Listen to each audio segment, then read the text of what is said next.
Punjabi radio ਜੋ ਐਸੇ ਸੁਣ ਰਹੇ ਸਾਰੇ ਸਰੋਤਿਆਂ ਨੂੰ ਬਲਵਿੰਦਰ ਕੌਰ ਵੱਲੋਂ ਪਿਆਰ ਭਰੀ ਸਤਿ ਸ਼੍ਰੀ ਅਕਾਲ। ਸਰੋਤੇ ਪ੍ਰੋਗਰਾਮ ਖਬਰ ਤੇ ਨਜ਼ਰ ਪ੍ਰੋਗਰਾਮ ਦੇ ਵਿੱਚ ਸਾਡੇ ਨਾਲ ਜੁੜਨਗੇ ਬਲਤੇਜ ਪੰਨੂ ਜੀ, ਦੱਸਣਗੇ ਭਾਰਤ ਵਿੱਚ ਪੰਜਾਬ ਦੇ ਵਿੱਚ ਕੀ ਕੁਛ ਵਾਪਰਿਆ। ਖਬਰਾਂ ਤੋਂ ਪਹਿਲਾਂ ਧੰਨਵਾਦ ਸਾਡੇ ਸਪਾਂਸਰ ਦਾ ਜਿਨ੍ਹਾਂ ਨੇ ਇਸ ਪ੍ਰੋਗਰਾਮ ਨੂੰ ਸਪਾਂਸਰ ਕੀਤਾ, ਸਭ ਤੱਕ ਪਹੁੰਚਾਇਆ। ਖਾਲਸਾ ਇੰਸ਼ੋਰੈਂਸ ਏਜੰਸੀ ਸਾਨੂੰ ਜੀ, phone number 4082722500। Gurdeep Singh Birdi Clovis, Satnam Singh Shergill Selma, Bahadur Singh Gill Fowler, Sodhi Singh Sacramento, Avtar Singh, Ranjit Kaur Sidhu Bakersfield, Chicago pizza with twist ਜੋ ਹਰ ਇੱਕ ਤਰ੍ਹਾਂ ਦਾ ਪੀਜ਼ਾ ਬਣਾਉਂਦੇ ਨੇ। ਪੀਜ਼ਾ ਔਡਰ ਕਰਨ ਲਈ ਵਿਜ਼ਿਟ ਕਰ ਸਕਦੇ ਹੋ www.chicagopizza.com। 15% ਆਫ ਲੈਣ ਲਈ ਕੋਡ ਵਰਤ ਸਕਦੇ ਹੋ 1313। ਬਹੁਤ ਬਹੁਤ ਧੰਨਵਾਦ ਕਰਦੇ ਹਾਂ ਪ੍ਰੋਗਰਾਮ ਨੂੰ ਸਪਾਂਸਰ ਕੀਤਾ, ਸਭ ਤੱਕ ਪਹੁੰਚਾਇਆ। ਸਾਡੇ ਨਾਲ ਜੁੜ ਚੁੱਕੇ ਨੇ ਬਲਤੇਜ ਪੰਨੂ ਜੀ, ਸਤਿ ਸ਼੍ਰੀ ਅਕਾਲ, ਸਵਾਗਤ ਹੈ ਜੀ। ਸਤਿ ਸ਼੍ਰੀ ਅਕਾਲ ਜੀ, ਧੰਨਵਾਦ ਜੀ, ਬਹੁਤ ਮਿਹਰਬਾਨੀ। ਅੱਜ ਜੀ ਆਪਾਂ ਖਬਰਾਂ 'ਤੇ ਝਾਤ ਮਾਰਦੇ ਹਾਂ। ਖਬਰਾਂ 'ਚ ਸਭ ਤੋਂ ਪਹਿਲਾਂ ਆਪਾਂ ਤਣਾਓ ਦੀ ਗੱਲ ਕਰਦੇ ਹਾਂ ਕਿ ਤਣਾਓ ਜਿਹੜਾ ਉਹ ਜਾਰੀ ਆ ਬਿਲਕੁਲ ਭਾਰਤ ਪਾਕਿਸਤਾਨ ਦੇ ਵਿੱਚ, ਅਤੇ ਜਿਹੜਾ ਇੱਕ ਪਾਇਲਟ ਫੜ ਲਿਆ ਉਸ ਦਾ ਮਾਮਲਾ ਭਖਿਆ। ਬਿਲਕੁਲ ਜੀ, ਇਹ ਬਹੁਤ ਜਿਹੜਾ ਜੀ ਇਸ ਵੇਲੇ ਇੰਟਰਨੈਸ਼ਨਲ ਪੱਧਰ ਦੇ ਉੱਤੇ ਜਿਹੜਾ ਜੀ ਉਹ ਮਾਮਲਾ ਭਖ ਗਿਆ ਹੋਇਆ। ਜਿਹੜਾ ਇੰਟਰਨੈਸ਼ਨਲ ਮੀਡੀਆ ਹੈ ਜੀ, ਉਹ ਇੱਥੋਂ ਦੀਆਂ ਖਬਰਾਂ ਜਿਹੜੀਆਂ ਜੀ ਬਣਾਈਆਂ ਹੋਈਆਂ ਉਹ ਚੁੱਕਣ ਦੀ ਬਜਾਏ ਉਹਦਾ ਆਪਣਾ ਜਿਹੜਾ ਨਜ਼ਰੀਆ ਹੈ ਉਹ ਵੱਖੋ ਵੱਖਰਾ ਹੈ। ਜਿਹੜੇ ਡਿਫਰੈਂਟ ਨਿਊਜ਼ ਪੇਪਰ ਨੇ, ਜੇ ਤੁਸੀਂ ਉਹਨਾਂ ਦੇ ਵਿੱਚ ਉਹਨਾਂ ਦੀਆਂ ਟਿੱਪਣੀਆਂ ਜਿਹੜੀਆਂ ਜੀ ਉਹ ਪੜ੍ਹੋ, ਉਹ ਬਿਲਕੁਲ ਉਲਟ ਕਹਾਣੀ ਕਹਿੰਦੀਆਂ ਨੇ। ਜਿਹੜੇ ਇੱਥੇ ਚੈਨਲਾਂ ਦੇ ਉੱਤੇ ਬੈਠਾ ਜੰਗ ਮੀਡੀਆ, ਇਹ ਜਿਹੜਾ ਜੀ ਉਹ ਆਪਣੀਆਂ ਗੱਲਾਂ ਜਿਹੜੇ ਤਰੀਕੇ ਦੇ ਨਾਲ ਕਹਿ ਰਿਹਾ, ਇਹਨੇ ਬੁਖਲਾਹਟ ਜਿਹੜੀ ਆ ਜੀ ਉਹ ਪੈਦਾ ਕਰਕੇ ਅਸਲ ਦੇ ਵਿੱਚ ਦੋ ਮੁਲਕ ਜਿਹੜੇ ਕਿ ਦੋਨੋਂ ਨਿਊਕਲੀਅਰ ਪਾਵਰ ਨੇ, ਉਹਨਾਂ ਨੂੰ ਜੰਗ ਦੇ ਵਿੱਚ ਝੋਕਣ ਦੇ ਵਿੱਚ ਕੋਈ ਕਸਰ ਜਿਹੜੀ ਜੀ ਉਹ ਨਹੀਂ ਛੱਡੀ। ਇਹਦੇ ਜਿਹੜੇ ਉਹ ਦਿਸਣੇ ਵੀ ਸ਼ੁਰੂ ਹੋਏ ਨੇ ਜੀ ਕਿ ਕਿਹੋ ਜਿਹਾ ਕੁਛ ਜਿਹੜਾ ਉਹ ਹੋ ਸਕਦਾ। ਕੱਲ ਪੂਰਾ ਦਿਨ ਜਿਹੜਾ ਜੀ ਸਰਹੱਦ ਦੇ ਉੱਤੇ ਪੂਰਾ ਤਣਾਅ ਬਣਿਆ ਰਿਹਾ। ਸਰਹੱਦ ਦੇ ਉੱਤੇ ਜਿਹੜਾ ਜੀ ਉਹ ਤਣਾਅ ਅਜੇ ਵੀ ਉਸੇ ਤਰੀਕੇ ਦੇ ਨਾਲ ਜਿਹੜਾ ਉਹ ਜਾਰੀ ਹੈ। ਪਾਕਿਸਤਾਨ ਦੀ ਸੈਨਾ ਨੇ ਹਿਰਾਸਤ ਦੇ ਵਿੱਚ ਲਏ ਵਿੰਗ ਕਮਾਂਡਰ ਦਾ ਵੀਡੀਓ ਜਿਹੜਾ ਜੀ ਉਹ ਜਾਰੀ ਕੀਤਾ, ਔਰ ਇਹ ਵਿੰਗ ਕਮਾਂਡਰ ਅਭਿਨੰਦਨ ਹੈ ਜੀ, ਔਰ ਉਹਨੇ ਆਪਣੇ ਵੀਡੀਓ ਦੇ ਵਿੱਚ, ਕਿਉਂਕਿ ਜਦੋਂ ਇਹ ਜਹਾਜ਼ ਜਿਹੜਾ ਜੀ ਸੁੱਟਿਆ ਗਿਆ ਪਾਕਿਸਤਾਨ ਵਾਲੀ ਸਾਈਡ ਦੇ ਉੱਤੇ, ਤਾਂ ਉਹ ਅਭਿਨੰਦਨ ਜਿਹੜਾ ਸੀਗਾ ਜੀ ਉਹ ਪੈਰਾਸ਼ੂਟ ਦੇ ਰਾਹੀਂ ਬਚ ਗਿਆ, ਪਰ ਉੱਥੇ ਜਿਹੜਾ ਮੌਬ ਸੀਗਾ ਉਹਨੇ ਅਭਿਨੰਦਨ ਨੂੰ ਘੇਰਿਆ, ਔਰ ਉਹ ਵੀਡੀਓ ਵੀ ਜਿਹੜੀਆਂ ਜੀ ਬੜੀ ਤੇਜ਼ੀ ਦੇ ਨਾਲ ਸੋਸ਼ਲ ਮੀਡੀਆ ਦੇ ਉੱਤੇ ਜਿਹੜੀਆਂ ਫੈਲ ਗਈਆਂ। ਹਾਲਾਂਕਿ ਪਾਕ ਆਰਮੀ ਨੇ ਉਹਨਾਂ ਮੌਬ ਤੋਂ ਜਿਹੜਾ ਸੀਗਾ ਜੀ ਇਹਨੂੰ ਬਚਾਇਆ। ਬਾਅਦ ਦੇ ਵਿੱਚ ਉਹਦੀ ਚਾਹ ਪੀਂਦੇ ਦੀ ਇੱਕ ਵੀਡੀਓ ਜਿਹੜੀ ਜਾਰੀ ਕੀਤੀ, ਜਿਹਦੇ ਵਿੱਚ ਕੁਝ ਸਵਾਲਾਂ ਦੇ ਜਵਾਬ ਉਹਨੇ ਜਿਹੜਾ ਜੀ ਉਹ ਦਿੱਤੇ।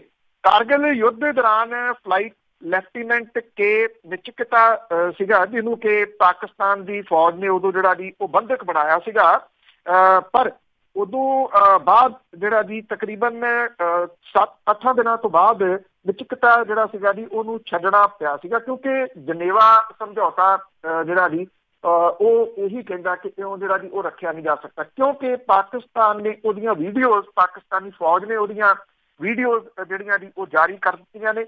ਇਸ ਕਰਕੇ ਉਹਨੂੰ ਇੱਕ ਤਾਂ ਹੁਣ ਜੇ ਨੁਕਸਾਨ ਕੋਈ ਪਹੁੰਚਦਾ ਤੇ ਉਹ ਜਿਹੜਾ ਜੀ ਉਹ ਪਾਕਿਸਤਾਨ ਦੇ ਉਲਟ ਜਿਹੜਾ ਉਹ ਜਾਊਗਾ। ਪਰ ਇਹ ਕਿਹਾ ਜਾ ਰਿਹਾ ਕਿ ਜਾਣ ਬੁੱਝ ਕੇ ਜਿਹੜੇ ਜੀ ਉਹ ਕੱਢੀ ਗਈ ਹੈ, ਦੱਸਣ ਦੇ ਵਾਸਤੇ ਕਿ ਉਹਨਾਂ ਦੇ ਕਾਬੂ ਦੇ ਹੇਠ ਹੈ, ਔਰ ਇਹ ਕਿਹਾ ਜਾ ਰਿਹਾ ਹੈ ਕਿ ਇਹਨੂੰ ਵੀ ਛੇਤੀ ਛੱਡਿਆ ਜਿਹੜਾ ਉਹ ਜਾ ਸਕਦਾ। ਇਹਦੇ ਦੌਰਾਨ ਇੱਕ ਜਿਹੜੀ ਥੋੜ੍ਹੀ ਜਿਹੀ ਖਬਰ ਜਿਹੜੀ ਉਹ ਚੰਗੀ ਵੀ ਆ ਕਿ ਜਿਹੜੇ ਪਾਕਿਸਤਾਨ ਦੇ ਪ੍ਰਾਈਮ ਮਿਨਿਸਟਰ ਆ ਉਹਨੇ ਇਹ ਗੱਲ ਕਹੀ ਹੈ ਕਿ ਜੰਗ ਛੱਡੋ, ਗੱਲਬਾਤ ਜਿਹੜੀ ਜੀ ਉਹ ਕਰੋ। ਉਹਨਾਂ ਨੇ ਫਿਰ ਜਿਹੜੀ ਗੱਲ ਦੁਹਰਾਈ ਹੈ ਕਿ ਅਸੀਂ ਕਿਸੇ ਵੀ ਮਸਲੇ ਦੇ ਉੱਤੇ ਬਹਿ ਕੇ ਗੱਲ ਜਿਹੜੀ ਉਹ ਕਰਨ ਦੇ ਵਾਸਤੇ ਤਿਆਰ ਹੈ, ਯੁੱਧ ਕਿਸੇ ਸਮੱਸਿਆ ਦਾ ਹੱਲ ਨਹੀਂ। ਇਮਰਾਨ ਖਾਨ ਹੋਰਾਂ ਨੇ ਇਹ ਵੀ ਗੱਲ ਕਹੀ ਹੈ ਕਿ ਜੇ ਯੁੱਧ ਸ਼ੁਰੂ ਹੋ ਗਿਆ, ਉਹਨਾਂ ਨੇ ਕਿਹਾ ਨਾ ਮੇਰੇ ਹੱਥ ਵੱਸ ਰਹਿਣਾ, ਨਾ ਪ੍ਰਧਾਨ ਮੰਤਰੀ ਭਾਰਤ ਦੇ ਨਰਿੰਦਰ ਮੋਦੀ ਹੋਰਾਂ ਦੇ ਹੱਥ ਵੱਸ ਜਿਹੜਾ ਜੀ ਉਹ ਕੁਛ ਰਹਿਣਾ।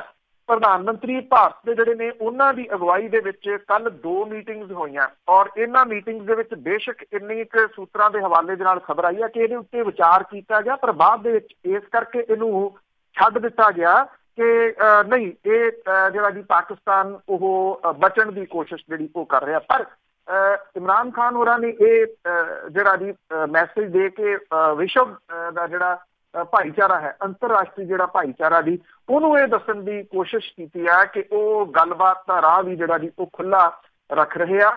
ਔਰ ਜਿਹੜੀ ਗੱਲਬਾਤ ਹੈ ਜੀ, ਕਿਉਂਕਿ ਹੋਣੀ ਤਾਂ ਆਫਟਰ ਆਲ ਉਹੀ ਆ। ਅਖੀਰ ਦੇ ਵਿੱਚ ਕੀ ਹੁੰਦਾ ਲੜਾਈ ਦਾ ਜੀ, ਕਿ ਗੱਲਬਾਤ ਜਿਹੜੀ ਉਹ ਕਰੋ, ਟੇਬਲ ਦੇ ਉੱਤੇ ਆ ਜਾਓ। ਜੇ ਅਖੀਰ ਦੇ ਵਿੱਚ ਫਿਰ ਟੇਬਲ ਦੇ ਉੱਤੇ ਆਉਣਾ ਤੇ ਫਿਰ ਨੁਕਸਾਨ ਜਿਹੜਾ ਜੀ ਉਹ ਕਾਹਦੇ ਲਈ ਕਰਾਉਣਾ, ਉਹ ਵੀ ਮਾਵਾਂ ਦੇ ਪੁੱਤਾਂ ਦਾ, ਉਹ ਚਾਹੇ ਉਧਰ ਹੋਵੇ ਤੇ ਚਾਹੇ ਇੱਧਰ ਹੋਵੇ। ਜੀ ਬਿਲਕੁਲ, ਪਰ ਸਮਝਣ ਤਾਂ ਹੀ ਹੈ ਨਾ। ਅੱਗੇ ਗੱਲ ਕਰਦੇ ਹਾਂ, ਜਿਸ ਤਰ੍ਹਾਂ ਕੱਲ 9 ਏਅਰਪੋਰਟ ਆ ਉਸ ਦੀਆਂ ਉਡਾਣਾਂ ਬੰਦ ਕਰ ਦਿੱਤੀਆਂ ਸੀ, ਹੁਣ ਮੁੜ ਕੇ ਸ਼ੁਰੂ ਹੋਈਆਂ। ਬਿਲਕੁਲ ਜੀ, ਇਹ ਐਕਚੁਅਲੀ ਕੱਲ ਜਿਹੜਾ ਸੀਗਾ ਜੀ ਇੱਕਦਮ ਇਹ ਫੈਸਲਾ ਲਿਆ ਗਿਆ ਸੀਗਾ ਕਿ ਇਹ ਜਿਹੜੇ ਏਅਰਪੋਰਟ ਨੇ ਇਹ ਫੌਜ ਦੇ ਹਵਾਲੇ ਕੀਤੇ ਜਾ ਰਹੇ ਆ ਔਰ ਇੱਥੋਂ ਉਡਾਣਾਂ ਜਿਹੜੀਆਂ ਦੀ ਨਹੀਂ ਉੱਡਣਗੀਆਂ। ਅੰਮ੍ਰਿਤਸਰ ਤੋਂ ਜਿਹੜੀਆਂ ਸਵੇਰ ਦੇ ਸਮੇਂ ਫਲਾਈਟ ਕੈਂਸਲ ਕਰ ਦਿੱਤੀਆਂ ਗਈਆਂ ਸੀਗੀਆਂ।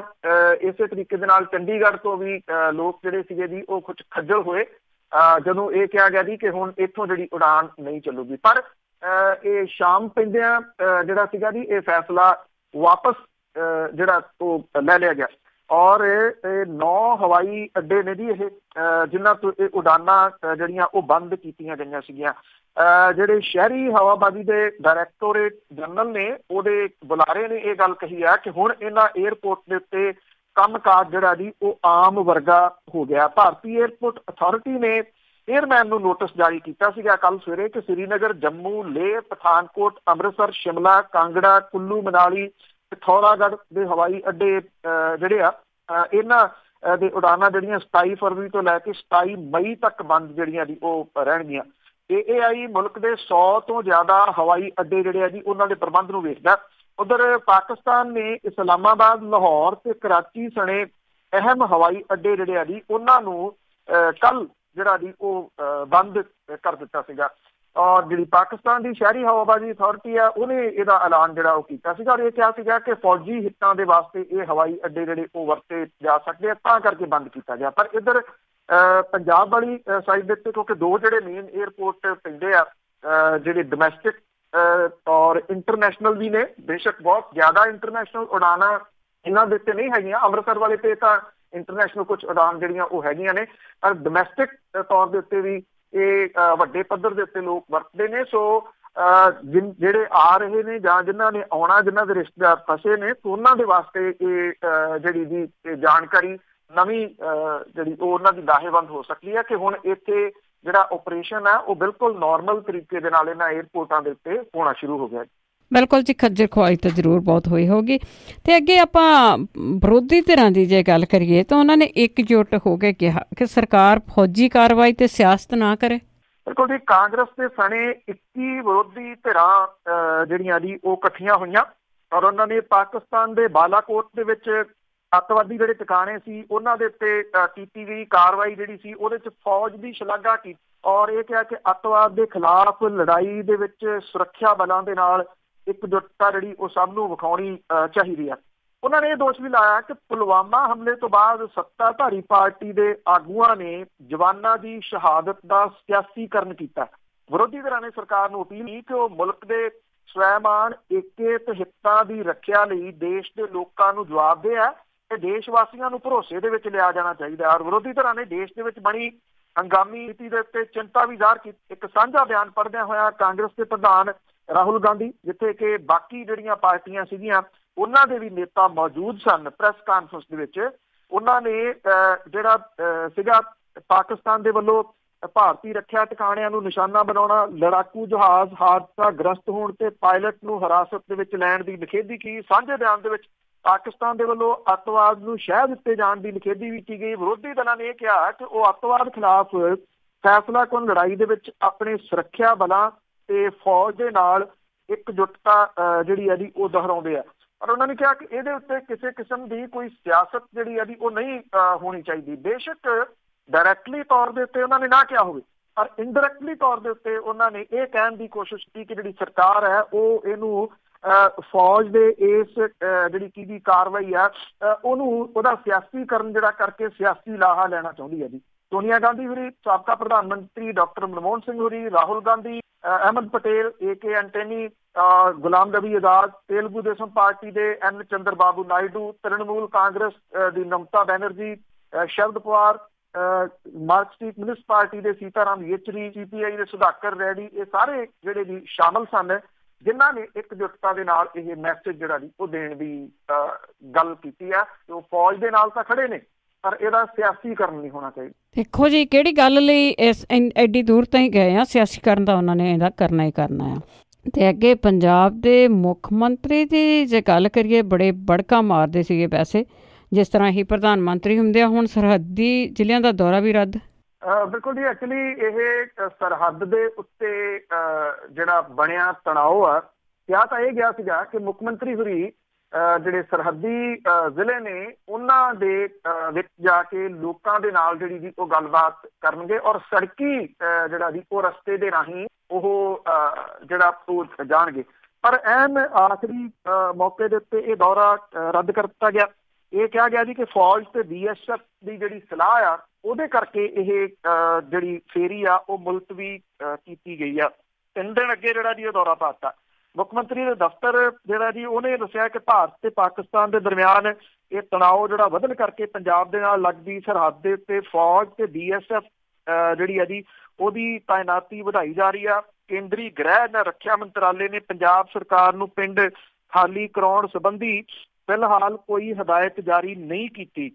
ਮੁੱਖ ਮੰਤਰੀ ਤੇ ਗ੍ਰਹਿ ਮੰਤਰੀ ਦੇ ਦਰਮਿਆਨ ਹੋਈ ਜਿਹੜੀ ਗੱਲਬਾਤ ਹੈ ਉਹਦੇ ਵਿੱਚ ਵੀ ਸਰਹੱਦ ਦੇ ਨਜ਼ਦੀਕ ਵਸੇ ਪਿੰਡ ਵਾਸੀਆਂ ਨੂੰ ਹਟਾਉਣ ਸੰਬੰਧੀ ਅਜੇ ਕੋਈ ਫੈਸਲਾ ਨਹੀਂ ਜਿਹੜਾ ਜੀ ਉਹ ਲਿਆ ਗਿਆ। ਪੰਜਾਬ ਦੇ ਮੁੱਖ ਮੰਤਰੀ ਜਿਹੜੇ ਸੀ ਤੇ ਉਹਨਾਂ ਨੇ ਜਿਹੜੇ ਸਿਵਲ ਤੇ ਪੁਲਿਸ ਅਧਿਕਾਰੀ ਨੇ ਉਹਨਾਂ ਦੇ ਨਾਲ ਸਰਹੱਦੀ ਤਣਾਅ ਦੇ ਉੱਤੇ ਜਿਹੜੀਆਂ ਜੀ ਉਹ ਮੀਟਿੰਗ ਜ਼ਰੂਰ ਜਿਹੜੀਆਂ ਉਹ ਕੀਤੀਆਂ ਨੇ।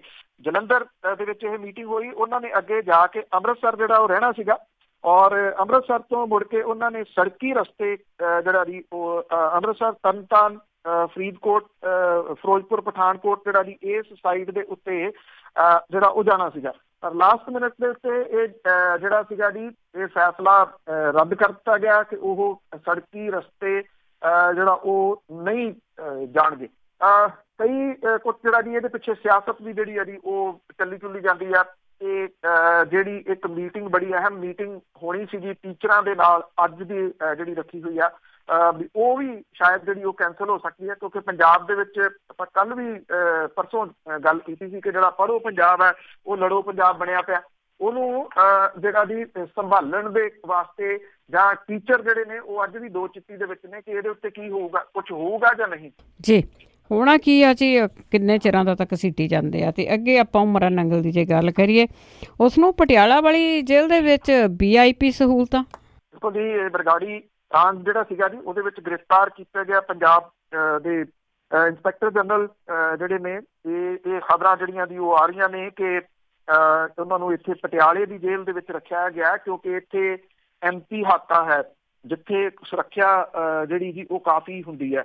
ਪਰ ਜੇਲ੍ਹ ਦੇ ਜਿਹੜੇ ਨਿਯਮ ਕਾਨੂੰਨ ਹੈ ਉਹ ਛਿੱਕੇ ਜਿਹੜਾ ਦੀ ਉਹ ਟੰਗੇ ਗਏ ਆ ਔਰ ਛਿੱਕੇ ਇਸ ਤਰੀਕੇ ਨਾਲ ਟੰਗੇ ਗਏ ਆ ਕਿ ਜਿਹੜਾ ਇਹ IG ਪਰਮਰਾਜ ਸਿੰਘ ਉਮਰਾ ਨੰਗਲ ਨੇ ਉਹਨਾਂ ਨੂੰ 2 ਜਿਹੜੇ ਸਿਕਿਉਰਿਟੀ ਵਾਲੇ ਉਹਨਾਂ ਦੇ ਜਿਹੜੇ ਗਨਮੈਨ ਆ 2, ਉਹਨਾਂ ਨੂੰ ਵੀ ਪਟਿਆਲਾ ਦੇ ਕੇਂਦਰੀ ਜੇਲ੍ਹ ਦੇ ਅੰਦਰ ਜਿਹੜਾ ਜੀ ਉਹ ਤਾਇਨਾਤ ਕੀਤਾ ਗਿਆ ਜਿੱਥੇ ਜਿਹੜੀ ਉੱਚ ਸੁਰੱਖਿਆ ਵਾਲੀ ਇਹ ਜੇਲ੍ਹ ਆ ਪਟਿਆਲਾ। CCTV ਕੈਮਰੇ ਜਿਹੜੇ ਜੀ ਉਹ ਲੱਗੇ ਹੋਏ ਨੇ। ਕਿਸੇ ਵੀ ਨਾਮੀ ਗ੍ਰਾਮੀ ਕੈਦੀ ਜਿਹੜਾ ਹੁੰਦਾ ਜੀ ਉਹਨੂੰ ਵਾਧੂ ਸੁਰੱਖਿਆ ਨਹੀਂ ਦਿੱਤੀ ਜਾਂਦੀ। ਜੇਲ੍ਹ ਦੇ ਜਿਹੜੇ ਨਿਯਮ ਹੈ ਉਹਦੇ ਮੁਤਾਬਕ ਕੋਈ ਵੀ ਜਿਹੜਾ ਜੀ ਆਪਣੀ ਨਿੱਜੀ ਜਿਹੜੇ ਗਨਮੈਨ ਆ ਉਹਨੂੰ ਅੰਦਰ ਨਹੀਂ ਰੱਖਿਆ ਜਾ ਸਕਦਾ। ਸਿਰਫ ਜੇਲ੍ਹ ਗਾਰਡ ਜਾਂ ਡਿਊਟੀ ਤੇ ਤਾਇਨਾਤ ਜਿਹੜੇ ਅਧਿਕਾਰੀ ਨੇ ਉਹ ਬੈਰਕਾਂ ਦੇ ਨੇੜੇ ਜਿਹੜਾ ਉਹ ਜਾ ਸਕਦੇ ਆ ਔਰ ਜਿਹੜੇ ਕੈਦੀਆਂ ਨੂੰ ਮਿਲਣ ਆਉਣ ਵਾਲੇ ਬੰਦੇ ਨੇ ਜੀ ਉਹਨਾਂ ਨੂੰ ਵੀ ਬੈਰਕਾਂ ਵਾਲੇ ਜ਼ੋਨ ਦੇ ਵਿੱਚ ਜਾਣ ਦੀ ਇਜਾਜ਼ਤ ਨਹੀਂ ਹੁੰਦੀ। ਪਰ ਇਹ ਜਿਹੜੇ ਗਨਮੈਨ ਆ ਜੀ ਇਹ ਦਿੱਤੇ ਗਏ ਔਰ ਉਹ ਅੰਦਰ ਬਾਹਰ ਆਉਣ ਦੀ ਉਹਨਾਂ ਨੂੰ ਪੂਰੀ ਖੁੱਲੀ ਚਿੱਟੀ ਜਿਹੜੀ ਜੀ ਉਹ ਮਿਲੀ ਹੋਈ ਆ। ਉਹ ਬਾਹਰ ਵੀ ਆ ਰਹੇ ਨੇ, ਅੰਦਰ ਵੀ ਜਿਹੜਾ ਉਹ ਜਾ ਰਹੇ ਨੇ। ਪਟਿਆਲਾ ਜੇਲ੍ਹ ਦੇ ਜਿਹੜੇ ਸੁਪਰਡੈਂਟ ਹੈ ਉਹਨਾਂ ਨੇ ਵੀ ਇਸ ਗੱਲ ਦੀ ਪੁਸ਼ਟੀ ਤਾਂ ਕੀਤੀ ਹੈ ਕਿ IG ਨੂੰ ਜਾਨੋਂ ਮਾਰਨ ਦੀਆਂ ਧਮਕੀਆਂ ਮਿਲੀਆਂ ਨੇ ਤੇ ਜੇਲ੍ਹ ਦੇ ਅੰਦਰ ਕਈ ਗੈਂਗਸਟਰ ਬੰਦ ਨੇ। ਉਹਨਾਂ ਨੇ ਇਹ ਕਿਹਾ ਕਿ ਪੰਜਾਬ ਪੁਲਿਸ ਨੂੰ ਇਹਦੇ ਸੰਬੰਧੀ ਜਾਣਕਾਰੀ ਦਿੱਤੀ ਗਈ ਸੀ ਜਿਹਦੇ ਕਰਕੇ ਉਹਨਾਂ ਨੇ IG ਦੀ ਸੁਰੱਖਿਆ ਦੇ ਵਿੱਚ ਪਹਿਲਾਂ ਤੋਂ ਲੱਗੇ 3 ਗਨਮੈਨ ਜਿਹੜੇ ਨੇ ਉਹਨਾਂ ਨੂੰ ਜੇਲ੍ਹ ਦੀ ਸੁਰੱਖਿਆ ਦੇ ਅੰਦਰ ਉਹਨਾਂ ਦੀ ਸੁਰੱਖਿਆ ਦੇ ਵਾਸਤੇ ਜਿਹੜਾ ਜੀ ਉਹ ਤਾਇਨਾਤ ਕਰ ਦਿੱਤਾ। ਇਸ ਗੱਲ ਤੋਂ ਤਾਂ ਉਹ ਇਨਕਾਰ ਕਰਦੇ ਆ ਕਿ ਕੋਈ VIP ਸਹੂਲਤ ਨਹੀਂ, ਪਰ ਇਹ VIP ਸਹੂਲਤ ਹੀ ਜਿਹੜੀ ਆ ਉਹ ਕਈ ਜਾ ਸਕਦੀ ਹੈ ਜੀ।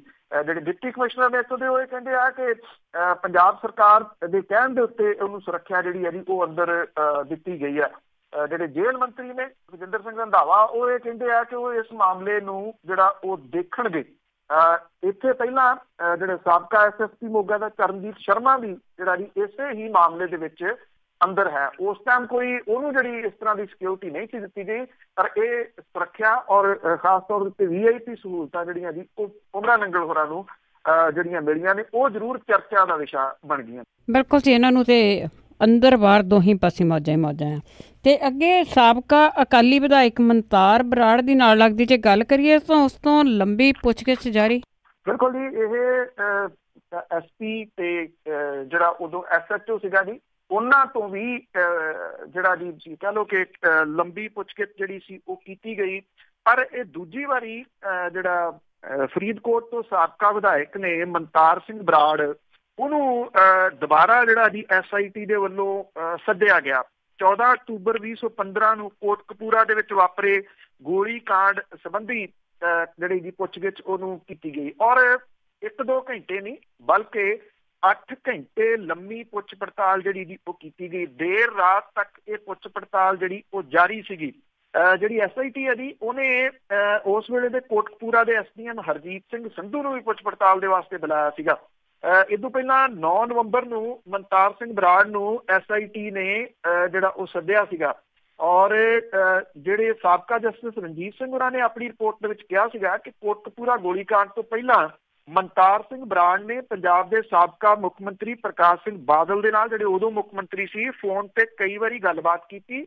ਇਸ ਗੱਲਬਾਤ ਤੋਂ ਕੁਝ ਸਮਾਂ ਬਾਅਦ ਪੁਲਿਸ ਨੇ ਸ਼ਾਂਤਮਈ ਬੈਠੀ ਸੰਗਤ ਦੇ ਉੱਤੇ ਗੋਲੀ ਚਲਾਤੀ, ਔਰ ਗੋਲੀ ਚੱਲਣ ਦੇ ਵੇਲੇ ਪੰਜਾਬ ਦੇ IG ਪਰਮਰਾਜ ਸਿੰਘ ਉਮਰਾ ਨੰਗਲ ਤੇ ਉਹਦੀ ਸਮੁੱਚੀ ਟੀਮ ਵੀ ਮੌਕੇ ਦੇ ਉੱਤੇ ਜਿਹੜੀ ਉਹ ਹਾਜ਼ਰ ਸੀਗੀ। ਕੋਟਕਪੂਰਾ ਗੋਲੀਕਾਂਡ ਜਿਹਦੇ ਚ 3 ਦਰਜਨ ਦੇ ਕਰੀਬ ਵਿਅਕਤੀ ਜਿਹੜੇ ਜੀ ਉਹ ਜ਼ਖਮੀ ਹੋਏ ਸੀ, ਔਰ ਇਸ ਤੋਂ ਬਾਅਦ ਤੁਰੰਤ ਬਾਅਦ ਜਿਹੜਾ ਸੀਗਾ ਜੀ ਇੱਕ ਗੋਲੀਕਾਂਡ ਬਹਿਬਲ ਕਲਾਂ ਦੇ ਵਿੱਚ ਵੀ ਵਾਪਰ ਗਿਆ, ਔਰ ਉੱਥੇ 2 ਸਿੱਖ ਨੌਜਵਾਨ ਹਰਭਗਵਾਨ ਸਿੰਘ ਤੇ ਗੁਰਜੀਤ ਸਿੰਘ ਪੁਲਿਸ ਦੀ ਗੋਲੀ ਦੇ ਨਾਲ ਮਾਰੇ ਗਏ ਸੀ। SIT ਦਾ ਇਹ ਮੰਨਣਾ ਆ ਕਿ ਜੇ ਕੋਟਕਪੂਰਾ ਗੋਲੀਕਾਂਡ ਨਾ ਵਾਪਰਦਾ ਤਾਂ ਬਹਿਬਲ ਕਲਾਂ ਵਾਲੀ ਘਟਨਾ ਕਦੇ ਨਾ ਵਾਪਰਦੀ, ਔਰ ਜਾਂਚ ਟੀਮ ਨੇ ਲੰਮੀ ਪੁੱਛ ਪੜਤਾਲ ਤੋਂ ਬਾਅਦ ਜਿਹੜਾ ਕੋਟਕਪੂਰਾ ਦਾ ਸਾਬਕਾ SDM ਸੀਗਾ ਉਹਨੂੰ ਤਾਂ ਫਾਰਗ ਕਰ ਦਿੱਤਾ ਜੀ। ਇਹ ਕਿਹਾ ਗਿਆ ਜੀ ਕਿ ਉਹਨੇ SIT ਨੂੰ ਇਹ ਦੱਸਿਆ ਕਿ ਮੇਰੇ ਤੋਂ ਜਬਰੀ ਸਾਈਨ ਜਿਹੜੇ ਆ ਜੀ ਉਹ ਕਰਵਾਏ ਗਏ ਆ, ਜਬਰੀ ਸਾਈਨ ਆਰਡਰਾਂ ਦੇ ਉੱਤੇ ਕਰਵਾਏ ਗਏ ਆ, ਔਰ ਇਹ ਅਸਲ ਦੇ ਵਿੱਚ ਆਰਡਰ ਦੇਣੇ ਤਾਂ ਪਹਿਲਾਂ ਹੁੰਦੇ ਆ। ਉਹ ਕਹਿੰਦਾ ਮੈਂ ਆਰਡਰ ਜਿਹੜੇ ਜੀ ਨਹੀਂ ਸੀ ਦਿੱਤੇ। ਔਰ ਦੂਸਰਾ ਜਿਹੜਾ ਇਹਦੇ ਵਿੱਚ ਅਹਿਮ ਮੋੜ ਆ ਨਾ ਜੀ, ਉਹ ਇਹ ਆ ਕਿ SIT ਨੇ ਇੱਕ ਤਾਂ ਉਹ ਰਾਈਫਲ ਲੱਭ ਲਈ, ਇੱਕੋ ਬੰਦਾ ਲੱਭ ਲਿਆ, ਔਰ ਉਹ ਫਾਰਮ ਹਾਊਸ ਵੀ ਲੱਭ ਲਿਆ ਜਿੱਥੇ ਲਿਜਾ ਕੇ ਜਿਪਸੀ ਦੇ ਉੱਤੇ ਜਿਹੜੀਆਂ ਸੀਗੀਆਂ ਉਹ ਗੋਲੀਆਂ ਮਾਰੀਆਂ ਗਈਆਂ। ਔਰ ਇਹ ਮਿਲੀ ਭੁਗਤ ਜਿਹੜੀ ਆ ਜੀ ਰਾਜਨੀਤਿਕ ਤੇ ਪੁਲਿਸ ਦੇ ਅਫਸਰਾਂ ਦੇ ਨਾਲ ਸਾਰਾ ਕੁਝ ਜਿਹੜਾ ਜੀ ਉਹ, ਔਰ ਮਨਤਾਰ ਸਿੰਘ ਬਰਾੜ ਤੋਂ ਇਹ ਪੁੱਛਗਿੱਛ ਜਿਹੜੀ ਆ ਜੀ ਉਹ ਅਹਿਮ ਇਸ ਕਰਕੇ ਆ ਕਿ ਉਹ ਕੀ ਸੀਗਾ ਇਹਦੇ ਵਿਚਾਲੇ। ਗਗਨਦੀਪ ਬਰਾੜ ਦੇ ਨਾਲ ਫੋਨ ਦੇ ਉੱਤੇ ਅੱਗੋਂ ਉਦੋਂ ਦੇ ਮੁੱਖ ਮੰਤਰੀ ਜਾਂ ਡਿਪਟੀ ਮੁੱਖ ਮੰਤਰੀ ਤੇ ਅੱਗੋਂ ਫਿਰ ਜਿਹੜੇ ਸੀ ਉਹ DGP, ਉਹਨਾਂ ਜਿਹੜਾ ਜੀ ਉਹ ਮਾਮਲੇ ਦੇ। ਸੋ ਇਸ ਕਰਕੇ ਇਹ ਜਿਹੜੀ ਲੰਮੀ ਪੁੱਛਗਿੱਛ ਹੈ ਜੀ ਇਹ ਬੜੀ ਅਹਿਮ ਹੈ।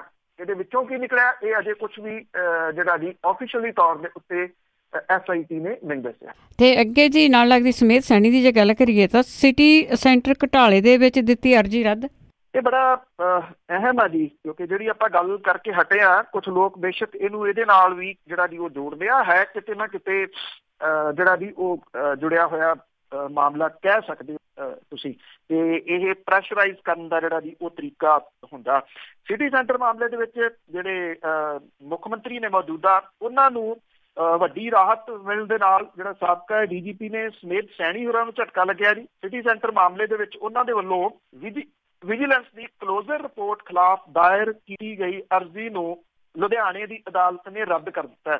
ਪੰਜਾਬ ਦੇ ਸਾਬਕਾ DGP ਸਮੇਤ ਸੈਣੀ ਹੋਰਾਂ ਦੇ ਵੱਲੋਂ ਵਿਜੀਲੈਂਸ ਦੀ ਕੈਂਸਲੇਸ਼ਨ ਰਿਪੋਰਟ ਦੇ ਖਿਲਾਫ ਅਦਾਲਤ ਅਰਜ਼ੀ ਜਿਹੜੀ ਉਹ ਦਾਖਲ ਕੀਤੀ। ਅਦਾਲਤ ਦੇ ਵਿੱਚ ਦਾਇਰ ਅਰਜ਼ੀ ਦੇ ਵਿੱਚ ਸਾਬਕਾ DGP ਨੇ ਕਈ ਗੰਭੀਰ ਦੋਸ਼ ਲਾਏ ਸੀ। ਉਹਨਾਂ ਨੇ ਆਪਣੀ ਅਰਜ਼ੀ ਦੇ ਵਿੱਚ ਕਿਹਾ ਸੀਗਾ ਕਿ ਉਹ ਅਦਾਲਤ ਦੇ ਵਿੱਚ ਸਿਟੀ ਸੈਂਟਰ ਘੁਟਾਲੇ ਦੇ ਨਾਲ ਸੰਬੰਧਿਤ ਕੁਝ ਅਹਿਮ ਦਸਤਾਵੇਜ਼ ਬੰਦ ਲਿਫਾਫੇ ਦੇਣਾ ਚਾਹੁੰਦੇ ਆ, ਔਰ ਬਚਾਅ ਪੱਖ ਨੇ ਦਾਅਵਾ ਕੀਤਾ ਸੀਗਾ ਕਿ ਸਮੇਤ ਸੈਣੀ ਨਾ ਤਾਂ ਇਸ ਮਾਮਲੇ ਦੇ ਵਿੱਚ ਸ਼ਿਕਾਇਤਕਰਤਾ ਨੇ, ਨਾ ਸਿਟੀ ਸੈਂਟਰ ਮਾਮਲਾ ਦਰਜ ਹੋਣ ਤੇ ਚਾਰਜ ਸ਼ੀਟ ਪੇਸ਼ ਹੋ ਜਾਣ ਤੱਕ ਲਾਏ ਸਾਰੇ ਕਾਗਜ਼ਾਤਾਂ ਦੇ ਉੱਤੇ ਸਮੇਤ ਸੈਣੀ ਹੋਰਾਂ ਦੇ ਕੋਈ ਸਾਈਨ ਨੇ। ਉਹਨਾਂ ਨੇ ਕਿਹਾ ਕਿ ਇਹ ਸਮੇਤ ਸੈਣੀ ਹੋਰਾਂ ਦੀ ਜਿਹੜੀ ਅਰਜ਼ੀ ਦਾ ਕੋਈ ਕਾਨੂੰਨੀ ਆਧਾਰ ਨਹੀਂ ਹੈ, ਕਿਉਂਕਿ ਸਮੇਤ ਸੈਣੀ ਹੋਰੀ ਰਿਟਾਇਰ ਹੋ ਚੁੱਕੇ ਨੇ, ਉਹਨਾਂ ਦਾ ਇਸ ਮਾਮਲੇ ਦੇ ਨਾਲ ਕੋਈ ਲੈਣਾ ਦੇਣਾ ਨਹੀਂਗਾ। ਸਰਕਾਰੀ ਪੱਖ ਤੋਂ ਡਾਇਰੈਕਟਰ ਜਿਹੜੇ ਚੰਡੀਗੜ੍ਹ ਤੇ ਜ਼ਿਲ੍ਹਾ ਅਟਾਰਨੀ ਜਿਹੜੇ ਸੀ ਉਹ ਅਦਾਲਤ ਦੇ ਵਿੱਚ ਬਹਿਸ ਕਰਕੇ ਉਹਨਾਂ ਨੇ ਸਾਬਕਾ ਡੀਜੀ ਦੀ ਅਰਜ਼ੀ ਦੇ ਉੱਤੇ ਇਤਰਾਜ਼ ਜਿਹੜਾ ਜੀ ਉਹ ਜਤਾਇਆ ਸੀਗਾ। ਇਹ ਤੋਂ ਪਹਿਲਾਂ ਜੀ ਵਿਧਾਇਕ ਜਿਹੜੇ ਲੁਧਿਆਣੇ ਤੋਂ ਨੇ ਸਿਮਰਜੀਤ ਸਿੰਘ ਬੈਂਸ ਤੇ ਸਾਬਕਾ ਐਸਐਸਪੀ ਵਿਜੀਲੈਂਸ ਜਿਹੜੇ ਉਹਨਾਂ ਦੀਆਂ ਐਪਲੀਕੇਸ਼ਨ ਵੀ ਅਦਾਲਤ ਦੇ ਵੱਲੋਂ ਰੱਦ ਕਰ ਦਿੱਤੀਆਂ ਗਈਆਂ ਸੀਗੀਆਂ। ਔਰ ਵਿਜੀਲੈਂਸ ਨੇ ਇਸ ਕੇਸ ਦੇ ਵਿੱਚ ਆਪਣੀ ਕਲੋਜ਼ਰ ਰਿਪੋਰਟ ਦੇ ਵਿੱਚ ਮੁੱਖ ਮੰਤਰੀ ਜਿਹੜੇ ਮੌਜੂਦਾ ਨੇ ਜੀ ਉਹਨਾਂ ਸਣੇ ਬਾਕੀਆਂ ਨੂੰ ਕਲੀਨ ਚਿੱਟ ਜਿਹੜੀ ਹੈ ਜੀ ਉਹ ਦਿੱਤੀ ਹੋਈ ਸੀ। ਹੁਣ ਲਗਭਗ ਇਹ ਕਿਹਾ ਜਾ ਸਕਦਾ ਜੀ ਕਿ ਇਹ ਕਲੋਜ਼ਰ ਰਿਪੋਰਟ ਜਿਹੜੀ ਆ ਉਹ ਐਕਸੈਪਟ ਹੋ ਜੂਗੀ ਅਦਾਲਤ ਦੀ। ਚਲੋ ਇਹਨਾਂ ਦਾ ਤਾਂ ਘਟਾਲੇ ਦੇ ਵਿੱਚ ਹੋ ਗਈ ਆ, ਪਰ ਇਸੇ ਦੇ ਨਾਲ ਨਾਲ ਗੱਲ ਕਰੀਏ ਜਿਸ ਤਰ੍ਹਾਂ ਉਮਰਾ ਨੰਗਲਿਆ ਤਾਂ ਜਿਸ ਤਰ੍ਹਾਂ ਚਰਨਜੀਤ ਸ਼ਰਮਾ ਆ ਜਾਂ ਮਨਤਾਰ ਬਰਾੜ, ਇਹਨਾਂ ਦੇ ਵਿੱਚੋਂ ਜੇ ਰਿੜਕੀਏ ਤਾਂ ਤੁਹਾਨੂੰ ਲੱਗਦਾ ਕਿ ਕੁਛ ਨਿਕਲੂਗਾ? ਬਿਲਕੁਲ ਜੀ, ਬਿਲਕੁਲ ਨਿਕਲੂਗਾ। ਜਿਹੜੇ ਬੇਅਦਬੀ ਕਾਂਡ ਇਹ ਤੁਸੀਂ ਕਹਿ ਲਓ ਕਿ ਇਹ ਜਾਂਚ ਬਹੁਤ ਨੇੜੇ ਹੁਣ ਜਿਹੜੀ ਹੈ ਜੀ ਉਹ ਪਹੁੰਚ ਗਈ ਆ। ਇੱਕ ਤਾਂ ਅਦਾਲਤੀ ਜਿਹੜਾ ਜੀ ਦਬਾਓ ਉਹਦੀ ਵਜ੍ਹਾ ਕਰਕੇ ਤੁਸੀਂ ਇਹ ਕਹਿ ਲਓ। ਔਰ ਜੇ ਦੇਖਿਆ ਜਾਵੇ ਤਾਂ ਜਦੋਂ ਜਿਹੜੇ ਸਾਬਕਾ ਡੀਜੀਪੀ ਨੇ ਸਵੇਦ ਸੈਣੀ ਹੋਰਾਂ ਤੋਂ ਪੁੱਛਗਿੱਛ ਤੋਂ ਬਾਅਦ ਹੁਣ ਇਹ ਜਿਹੜਾ ਜੀ ਇਹ ਮਨਤਾਰ ਬਰਾੜ ਕੋਲੋਂ ਏਡੀ ਲੰਮੀ ਪੁੱਛਗਿੱਛ ਹੋਣੀ, ਇਹ ਲੱਗਦਾ ਜੀ ਕਿ ਤੁਸੀਂ ਇੱਕ ਅੱਧੇ ਦਿਨ ਦੇ ਵਿੱਚ ਇਹਦੇ ਵਿੱਚ ਕੋਈ ਵੱਡੀ ਖਬਰ ਜਿਹੜੀ ਹੈ ਜੀ ਉਹ ਸੁਣੋਗੇ ਜੀ, ਕਿਉਂਕਿ ਲੋਕੀ ਬੜੇ ਕਾਲੇ ਆ ਕੇ ਪੁੱਛਗਿੱਛਾਂ ਤਾਂ ਕਰੀ ਜਾਂਦੇ ਆ। ਤੇ ਅਖੀਰ ਦੇ ਵਿੱਚ ਆਪਾਂ ਫਿਰ ਜਿਹੜਾ ਟੈਨਸ਼ਨ ਵਧੀ ਹੋਈ ਆ ਪਾਕਿਸਤਾਨ ਦੀ ਤਾਂ ਭਾਰਤ ਦੀ, ਤੇ ਮੇਰੇ ਖਿਆਲ ਦੇ ਵਿੱਚ ਬਹੁਤ ਜ਼ਿਆਦਾ ਦੁਨੀਆ ਆ ਜਿਹੜੀ ਉਹ ਭਾਰਤ ਤੋਂ ਬਾਹਰ ਰਹਿੰਦੀ ਆ। ਬਾਹਰ ਜਿਹੜੇ ਰਹਿੰਦੇ ਹੈਗੇ ਆ ਲੋਕ ਆ, ਉਹਨਾਂ ਨੂੰ ਬਹੁਤੇ ਲੋਕ ਆ ਜਿਹੜੇ ਉਹਦੇ ਵਿੱਚ ਉਹ ਸ਼ਾਂਤੀ ਚਾਹੁੰਦੇ ਆ ਕਿ ਉੱਥੇ ਸ਼ਾਂਤੀ ਚਾਹੀਦੀ ਆ, ਜਾਂ ਤਾਂ ਅਵੇਅਰਨੈਸ ਆ ਜਾਂਦੀ ਆ ਜਾਂ ਕੁਛ ਨਾ ਕੁਛ ਬਦਲ ਜਾਂਦਾ। ਪਰ ਕਰਨਾ ਕੀ ਚਾਹੀਦਾ ਆ ਬਾਹਰ ਜਿਹੜੇ ਲੋਕ ਬੈਠੇ ਆ ਉਹਨਾਂ ਨੂੰ? ਇਹ ਨਹੀਂ ਹੈ ਕਿ ਇਹ ਲੋਕ ਦੂਰ ਵਸਦੇ ਆ ਤੇ ਇਹਨਾਂ ਦੀ ਗੱਲ ਜਿਹੜੀ ਹੈ ਜੀ ਉਹ ਇੱਥੋਂ ਤੱਕ ਪਹੁੰਚਦੀ ਨਹੀਂ, ਬਲਕਿ ਮੈਂ ਤਾਂ ਇਹ ਸਮਝ ਜਾਂਦੀ ਕਿ ਇਹਨਾਂ ਦੀ ਗੱਲ ਜਿਹੜੀ ਹੈ ਜੀ ਉਹ ਤੇਜ਼ੀ ਦੇ ਨਾਲ ਪਹੁੰਚਦੀ ਹੈ। ਕਿਉਂਕਿ ਇਹ ਸਮਾਂ ਜਿਹੜਾ ਹੈ ਜੀ ਇਹ ਸੋਸ਼ਲ ਮੀਡੀਆ ਦਾ ਸਮਾਂ ਹੈ। ਇੰਟਰਨੈਟ ਨੇ ਗਲੋਬ ਜਿਹੜਾ ਉਹ ਪਿੰਡ ਬਣਾਤਾ, ਤੇ ਜੇ ਗਲੋਬ ਪਿੰਡ ਬਣਿਆ ਤੇ ਉਹਨੂੰ ਜਿਹੜਾ ਪੋਜ਼ਿਟਿਵ ਤਰੀਕੇ ਦੇ ਨਾਲ ਵਰਤਿਆ ਜਿਹੜਾ ਜੀ ਉਹ ਜਾਵੇ।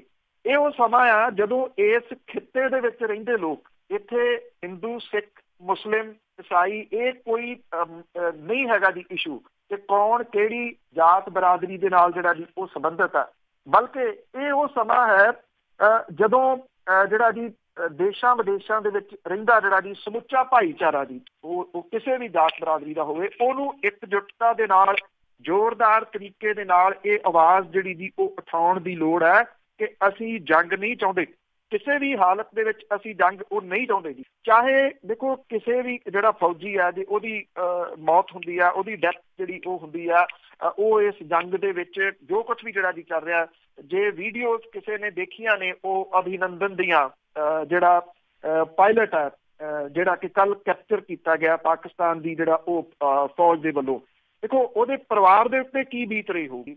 ਲੋਕ ਉਹਨੂੰ ਆਪਣੇ ਤਰੀਕੇ ਦੇ ਨਾਲ ਅੱਗੇ ਤੋਂ ਅੱਗੇ ਫਾਰਵਰਡ ਤਾਂ ਕਰੀ ਜਾ ਰਹੇ ਆ, ਇਹ ਬਿਨਾਂ ਸੋਚੇ ਹੋ ਕਿ ਉਹਦਾ ਪਰਿਵਾਰ ਜਿਵੇਂ ਜਿਵੇਂ ਫਾਰਵਰਡ ਹੋ ਕੇ ਉਹਨਾਂ ਕੋਲੇ ਫੇਰ ਆਉਂਦੀ ਹੋਊਗੀ, ਤਿਉਂ ਉਹਨਾਂ ਦੇ ਸਾਹ ਜਿਹੜੇ ਆ ਜੀ ਉਹ ਸੁੱਕਦੇ ਹੋਣਗੇ। ਚਲੋ ਉਹ ਤਾਂ ਪਾਇਲਟ ਆ, ਜਿਹੜੇ ਫੌਜੀ ਨੇ ਜੀ, ਜੇ ਆਪਾਂ ਪੰਜਾਬ ਦੀ ਗੱਲ ਕਰੀਏ, ਕਿਸਾਨੀ ਜਿਹੜੀ ਆ ਜੀ ਉਹਦੇ ਵਿੱਚੋਂ ਫੌਜੀ ਬਣਦੇ ਨੇ ਨਾ, ਉਹਨਾਂ ਪਰਿਵਾਰਾਂ ਦੇ ਫੌਜੀ ਨੇ। ਕਿਉਂ? ਥੋੜਾ ਨੇ ਟੋਟ ਹੈ ਜਿਹੜੀ ਦੀ ਘਰਾਂ ਦੇ ਅੰਦਰ, 4 ਪੁੱਤ ਨੇ, ਜ਼ਮੀਨ ਉਨੀ ਘੱਟ ਗਈ, ਅਗਲਾ ਕਹਿੰਦਾ ਇੱਕ ਫੌਜ ਦੇ ਵਿੱਚ ਜਿਹੜਾ ਵੀ ਉਹ ਚਲੇ ਜਾਓ, CRPF ਦੇ ਵਿੱਚ ਚਲੇ ਜਾਓ, BSF ਦੇ ਵਿੱਚ ਚਲੇ ਜਾਓ। ਇੱਕ ਪਾਸੇ ਜਿਹੜੇ ਇਹ ਪਰਿਵਾਰਾਂ ਦੇ ਮੈਂਬਰ, ਠੀਕ ਹੈ, ਕੁਛ ਪਰਿਵਾਰ ਇਸ ਤਰ੍ਹਾਂ ਦੇ ਹੈਗੇ ਆ ਜਿਹੜੇ ਮਿਲਟਰੀ ਦੇ ਵਿੱਚ ਜਿਹੜਾ ਜੀ ਉਹ ਪੈਸੇ ਕਰਕੇ ਨਹੀਂ ਜਾਂਦੇ, ਪਰ ਉਹ ਪੀੜ੍ਹੀ ਦਰ ਪੀੜ੍ਹੀ ਤੁਰੇ ਆਉਂਦੇ, ਪਰ ਉਹ ਬਹੁਤ ਚੰਦ ਪਰਿਵਾਰ ਨੇ। ਬਹੁਤੇ ਪਰਿਵਾਰ ਜਿਹੜੇ ਨੇ ਉਹ ਥੋੜਾਂ ਦੇ ਮਾਰੇ ਇੱਧਰ ਜਿਹੜਾ ਉਹ ਜਾਂਦੇ ਆ। ਇੱਕ ਪਾਸੇ ਥੋੜਾਂ ਦੇ ਮਾਰੇ ਪਰਿਵਾਰ ਜਿਹੜੇ ਦੀ ਉਹ ਬੁਰੇ ਤਰੀਕੇ ਦੇ ਨਾਲ ਪਿਸ ਰਹੇ ਆ, ਕਿਸਾਨੀ ਜਿਹੜੀ ਆ ਜੀ ਉਹ ਮੁੱਕ ਰਹੀ ਆ। ਦੂਜੇ ਪਾਸੇ ਇਹ ਜਿਹੜੇ ਪਰਿਵਾਰ, ਚਾਹੇ ਆ ਪਿਛਲੇ ਦਿਨਾਂ ਦੇ ਵਿੱਚ ਅਜੇ 4 ਸਿਵੇ ਜਿਹੜੇ ਆ ਜੀ ਉਹ ਪੰਜਾਬ ਵੇਖ ਕੇ ਹਟਿਆ, 42 ਜਿਹੜੇ ਸਿਵੇ ਉਹ ਮੁਲਕ ਨੇ ਵੇਖਿਆ। ਆਪਾਂ ਪੰਜਾਬ ਦੇ ਖਿੱਤੇ ਤੱਕ ਹੀ ਕਿਉਂ ਸੀਮਤ ਰਹੀਏ, ਉਹ ਵੀ ਸਾਡੇ ਹੀ ਨੇ। ਜੇ ਦੂਜੇ ਪਾਸੇ ਬਣਦੇ ਆ ਤਾਂ ਉਹ ਵੀ ਜਿਹੜੇ ਉਹ ਸਾਡੇ ਨੇ। ਸਮੁੱਚਾ ਵਿਸ਼ਵ ਦਾ ਭਾਈਚਾਰਾ, ਚਾਹੇ ਉਹ ਭਾਰਤ ਦੇ ਕਿਸੇ ਹਿੱਸੇ ਦੇ ਵਿੱਚ ਰਹਿੰਦਾ, ਚਾਹੇ ਉਹ ਪਾਕਿਸਤਾਨ ਦੇ ਕਿਸੇ ਹਿੱਸੇ ਦੇ ਵਿੱਚ ਜਿਹੜਾ ਉਹ ਰਹਿੰਦਾ, ਉਹਨਾਂ ਨੂੰ ਇਕਜੁੱਟਤਾ ਦੇ ਨਾਲ ਇਕੱਠੇ ਹੋ ਕੇ ਇਹ ਆਵਾਜ਼ ਜਿਹੜੀ ਆ ਜੀ ਉਹ ਬੁਲੰਦ ਕਰਨੀ ਚਾਹੀਦੀ ਹੈ ਕਿ ਅਸੀਂ ਜੰਗ ਨਹੀਂ ਚਾਹੁੰਦੇ ਔਰ ਇਹ ਸਾਡੇ ਉੱਤੇ ਜੰਗ ਜਿਹੜੀ ਉਹ ਥੋਪੀ ਨਾ ਜਾਵੇ। ਕਿਉਂਕਿ ਅਸੀਂ ਜਿਹੜੇ ਪੁੱਤ ਆ ਉਹ ਮਰਵਾ ਨਹੀਂ ਸਕਦੇ। ਉਹ ਮਾਵਾਂ ਦੇ ਪੁੱਤ ਨੇ, ਚਾਹੇ ਇੱਧਰ ਮੰਨ ਤੇ ਚਾਹੇ ਉੱਧਰ ਮੰਨ। ਔਰ ਇਹ ਜੇ ਜੰਗ ਜਿਹੜੀ ਉਹ ਹੋਈ, ਇੱਕ ਗੱਲ ਹੈ ਕਿ ਤਬਾਹੀ ਐਸੀ ਜਿਹੜੀ ਆਊਗੀ ਜਿਹੜੀ ਕਿ ਦੇਖਣ ਸੁਣਨ ਤੋਂ ਬਾਹਰੀ ਹੋ। ਬਿਲਕੁਲ ਜੀ, ਜੰਗ ਉਹੋ ਜਿਹੀ ਨਹੀਂ ਰਹਿ ਗਈ ਜਿਹੜੀਆਂ ਪਹਿਲਾਂ ਹੁੰਦੀਆਂ ਸੀ। ਬਹੁਤ ਬਹੁਤ ਧੰਨਵਾਦ ਬਲਤੇਜ ਪੰਨੂ ਜੀ। ਮਿਹਰਬਾਨੀ ਜੀ, ਧੰਨਵਾਦ ਜੀ, ਸਤਿ ਸ਼੍ਰੀ ਅਕਾਲ ਜੀ। ਤੇ ਸਰੋਤੇ ਸਨ ਬਲਤੇਜ ਪੰਨੂ ਜੀ ਸਾਡੇ ਨਾਲ ਜੁੜਦੇ ਨੇ, ਕਰਦੇ ਨੇ ਖਬਰਾਂ। ਇਸੇ ਦੇ ਨਾਲ ਸਾਡਾ ਅੱਜ ਦਾ ਬੁਲਟਨ ਇੱਥੇ ਹੀ ਸਮਾਪਤ। ਹੁਣ ਬਲਵਿੰਦਰ ਕੌਰ ਵੱਲੋਂ ਵੀ ਆਪ ਸਭ ਨੂੰ ਪਿਆਰ ਭਰੀ ਸਤਿ ਸ਼੍ਰੀ ਅਕਾਲ।